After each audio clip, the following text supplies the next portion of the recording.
మాచర్ల పట్టణ ఆర్య వైశ్య యువజన మహిళా సంఘ నూతన వర్గ ప్రమాణ స్వీకార మహోత్సవానికి మరి విచ్చేసిన విశిష్ట అతిథులు అత్తులూరి సుబ్బారావు గారికి, కూనిశెట్టి వెంకటేశ్వర గారికి, అయినవోలు సాంబశివరావు గారికి, కనిగిరి శ్రీనివాసరావు గారికి, సేగూరు రమేష్ గారికి, సూర్య రామకృష్ణ గారికి, మాశెట్టి సాత్విక్ గారికి, ఖమ్మంపాటి అనిల్ కుమార్ గారికి, చేతుల రామకృష్ణ గారికి, సముద్రాల పవన్ సాయి గారికి, అలాగే ఈనాటి నూతన కార్యవర్గం పోలా శ్రీనివాసరావు గారు, గరినే శ్రీనివాసరావు గారు, గౌరవ అధ్యక్షులు కూనిశెట్టి పుల్లారావు గారు, ఏచూరి అమర సురేష్ గారు, గుడిపాటి శ్రీనివాసరావు గారు, కొత్తూరి బాలకోటేశ్వరరావు గారు, తర్వేముల రమేష్ గారు, మారం వంశీకృష్ణ గారు, కొత్తమాస గురుప్రసాదరావు గారు, బిడల సురేష్ గారు,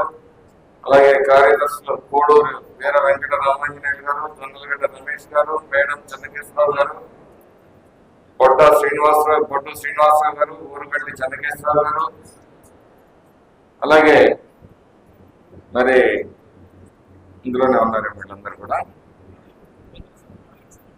యువజన సంఘం గౌరవ అధ్యక్షులు మరి అందరికీ ముందుగా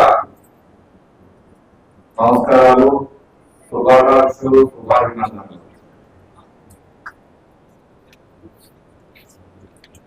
మరి ఆర్య వయస్సులు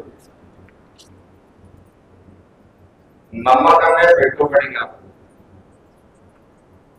చిన్న ఇల్లు ఉన్న శెట్టి గారి మీద నమ్మకం. ఎందుకంటే నిజాయితీగా ఉంటారు. ఒక లెక్క అంటే అనా పైసలతో తిరిగి ఇస్తారని చెప్పేసి మేము చిన్నప్పుడు వినేవాళ్ళం. చాలా మంది ఊర్లో బలహీన వర్గాల వారు కానీ వారి దగ్గర డబ్బు ఉంటే బయట రూపాయి వడ్డీ ఇస్తామన్నా అయ్యా రూపాయి వడ్డీ నువ్వు అని చెప్పి 6 వయసుల దగ్గర డబ్బులు దాచుకునేవాడు. అది మీకున్న క్రెడిట్. అది తప్పకుండా చూసుకోవాల్సిన బాధ్యత కూడా ఉంది. మరి అందరూ బాగుండాలి, అందరూ బాగుంటేనే మనము బాగుంటామని చెప్పేసి ఆదివాసులు బలంగా ఉంటారు. ఎందుకంటే సమాజం బాగుంటేనే మన వ్యాపారం అభివృద్ధి చెందుతుంది, మనము బాగుంటామని చెప్పేసి బలంగా నమ్మే కమ్యూనిటీ మరి ఆదివాసులు. మరి భారత జాతి చరిత్రలో